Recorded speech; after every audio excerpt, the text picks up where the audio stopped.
मुझे बहुत फ़क्र होता है जब तालीम कोई हासिल करता है। मैं भी सराफ साहब को भी यही बता रहा था, मुझे खुद जो है बहुत प्राइड होती है जब लोग पढ़ाई लिखाई करते हैं। मुझे लगता है तालीम से ज़्यादा अहम कोई भी चीज़ दुनिया में नहीं है।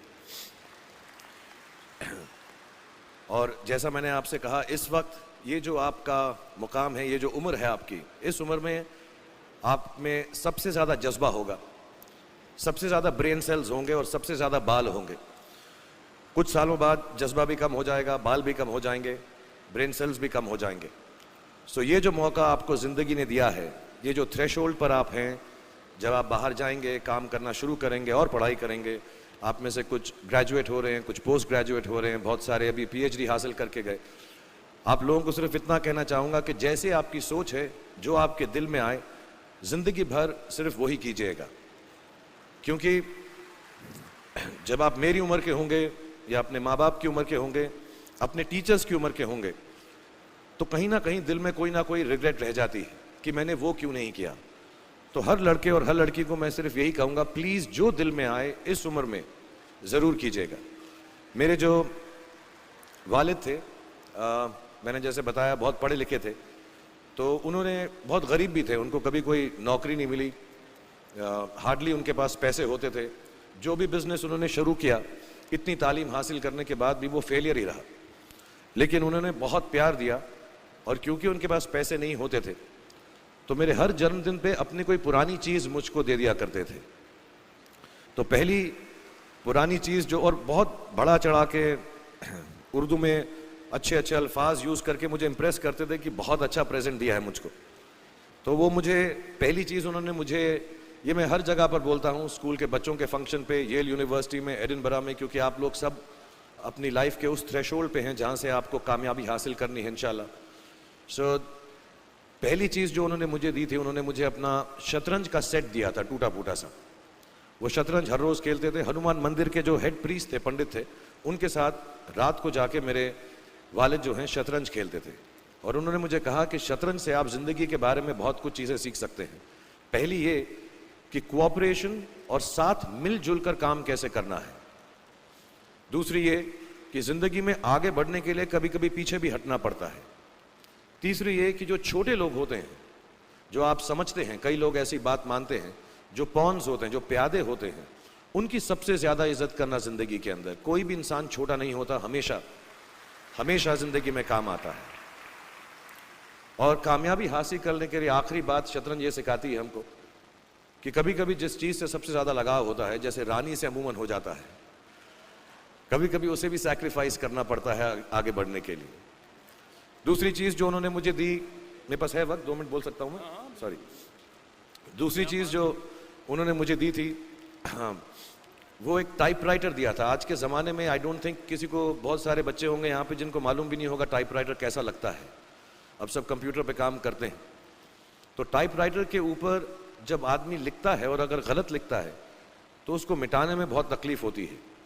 So you have to be very diligent, बहुत ध्यान से लिखना पड़ता है। हम गलती नहीं कर सकते। और टाइपेक्स यूज़ करते थे टाइप को निकालने के लिए, कभी उंगली फंस जाती थी उसकी कीज़ के बीच में, मगर बहुत मेहनत से, बहुत डिलिजेंस से काम करना पड़ता था। तो जब मैं उस पर टाइपिंग सीखा स्कूल में कॉमर्स करते वक्त, so the only thing I realise is that practice makes you perfect. तो जो भी काम आप जिंदगी में करें उसको डिलिजेंस से करें, ऐसा करें कि कोई गलती ना हो, अपना पूरा दिमाग लगा कर करें, सोच समझ कर करें। ऐसे करें कि ये काम जिंदगी में आपका पहला काम है और इसके बाद आपको मौका नहीं मिलेगा, और शायद ये काम आपका जिंदगी का आखिरी काम है, इसके बाद फिर मौका नहीं मिलेगा। So do it with that kind of diligence. तीसरी चीज़ उन्होंने मुझे कैमरा दी थी, क्योंकि बहुत गरीब थे, वो कैमरा चलता नहीं था बिल्कुल भी, सिर्फ उसके व्यू फाइंडर से बड़ी अच्छी अच्छी तस्वीरें दिख जाती थी, लेकिन खिंचती बिल्कुल भी नहीं थी। और इससे मुझे उन्होंने सीख दी कि जो हमारी क्रिएटिविटी होती है, हम जो भी, कभी कभी हमारी हॉबी होती है, कभी कभी हमारा उससे प्यार होता है, लेकिन हम उसको अपनी नौकरी नहीं बना सकते, अपना काम नहीं बना सकते। बहुत कम लोग ऐसे फॉर्चुनेट होते हैं जैसे मैं हूँ कि जो मेरी हॉबी थी, जिस चीज़ से मुझे प्यार था, कलाकारी से, एक्टिंग से, वो मेरा पेशा भी बन गया। अमूमन ऐसा होता नहीं है। लेकिन जो हमारी कला है, चाहे वो पोएट्री है, चाहे वो लिखना है, चाहे वो पेंटिंग है, चाहे जो भी चीज़, गाना है, अकेले में गाना है, हमारी क्रिएटिविटी ज़रूरी नहीं है कि दुनिया एक्सेप्ट करे। जैसे उस कैमरा की तस्वीरें दिखती नहीं हैं, लेकिन उसमें देखने से खूबसूरत लगता है हर कुछ, वैसे ही आपकी जो क्रिएटिविटी है वो अपने लिए रखें। क्योंकि ज़िंदगी में कभी ना कभी, कहीं ना कभी ऐसा मुकाम आएगा जब आप बहुत अकेला फील करेंगे। हो सकता है दुख का समय भी आए, उस वक्त आपकी जो क्रिएटिविटी है वो आपकी सबसे अच्छी दोस्त होगी, दुनिया उसको माने या ना माने। मैं बहुत ख़राब पोइट्री करता हूँ, लेकिन जब भी दुखी होता हूँ तो लिख लेता हूँ। सराफ साहब से मैं अब सीखना भी चाहता हूँ। मैं रेखता पे जाऊँगा, मुझे लगता है ये कमाल की साइट है, थोड़ी मैं शायरी वगैरह सीखूँगा। मेरी शायरी बहुत ख़राब है कि हमने तुम्हारी याद में रो रो के टब भर दिए, वो आए और नहा कर चल दिए। इस लेवल की पोइट्री है। लेकिन जब दुख होता है, ये भी बैठकर जब लिखता हूँ तो बहुत दिल को शांति मिलती है। आखिरी चीज़ मेरे वालिद ने जो मुझे दी थी, वो एक उन्होंने मुझे कहा, एक सेंस ऑफ ह्यूमर हमेशा रखना ज़िंदगी में, हंसते हमेशा रहना, एक चाइल्ड लाइक इनोसेंस ज़रूर रखना। जैसे एक छोटे बच्चे की जो एक इनोसेंस होती है, जो उसका दुनिया की तरफ जो नज़रिया होता है बड़ा इनोसेंट सा होता है, उसमें कोई खामी नहीं होती, गलती नहीं होती, अभी दुनियावी बातें नहीं आई होती, तो वैसे ही रखना। कई बार बचपन में मैंने जब बदतमीज़ी की या कोई गलत काम किया तो उन्होंने सेंस ऑफ ह्यूमर से मुझे बचाया। और ज़िंदगी भर अगर आप अपने ऊपर, अपने हाल पे, दुनिया पे, क्योंकि लोग आपसे हर कोई बात कहेंगे, अच्छी बात भी कहेंगे, बुरी बात भी कहेंगे, क्योंकि लोगों का काम है कहना। अगर आप उसको एक सेंस ऑफ ह्यूमर से देख सकेंगे तो ज़िंदगी जो है बहुत बेहतर रहेगी। And last not the least, what my father gave me, what my mother gave me and what your parents have given you, आपके जो पेरेंट्स हैं, जो आपको दिया है, वो सबसे बड़ी गिफ्ट है, गिफ्ट ऑफ लाइफ। ज़िंदगी की जो ज़िंदगी एक खुद ही सबसे बड़ा तोहफा है हमारी ज़िंदगी, और उसको वैसे ही ट्रीट कीजिए। ज़िंदगी के अंदर जो भी मुकाम आए, जैसी भी चीज़ें हों, अच्छा हो बुरा हो, कभी अंधेरा हो कभी उजाला हो, हर चीज़ को रिस्पेक्ट कीजिए और ज़िंदगी में ग्रेस रखिए हर इंसान की तरफ। हर इंसान जो भी आपसे जो भी बात करेगा वो अपनी मुसीबत के हिसाब से करेगा, अपनी हैसियत के हिसाब से करेगा, कभी गलत बात भी बोलेगा, ऊंची बात भी बोलेगा। जब आप काम करेंगे, जब आप बड़ी बड़ी कंपनीज के अंदर नौकरी हासिल करेंगे, आपका हमेशा झगड़ा रहेगा, जो मेरा जूनियर है वो ऐसी बात करता है, मेरा सीनियर जो है ऐसी बात करता है। लेकिन सब जो हैं ज़िंदगी से जूझ रहे हैं, इस ज़िंदगी में कुछ बनने की कोशिश कर रहे हैं।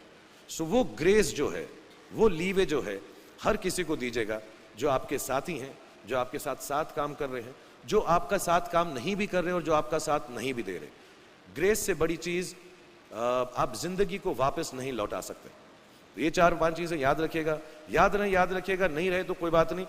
आप लोग बहुत कुछ अभी इस जगह पर इल्म हासिल कर चुके हैं और मुझे उम्मीद है और मुझे यकीन है कि आप जो भी करेंगे ज़िंदगी में बहुत कामयाब होंगे। मुझे मालूम है कुछ टीचर्स जो होंगे यहाँ पर बैठे होंगे जो आपके फेवरेट नहीं भी हैं, जो बहुत स्ट्रिक्ट होंगे, डांटते भी होंगे आपको। उनको सबसे ज़्यादा याद रखिएगा जब आप इस यूनिवर्सिटी से बाहर जाएंगे, क्योंकि जो सबसे ज़्यादा टीचर आपसे स्ट्रिक्ट थे वो एक्चुअली सबसे ज़्यादा आपसे प्यार करते थे। Thank you very much for having me here and खुदा हाफिज़। Thank you everyone.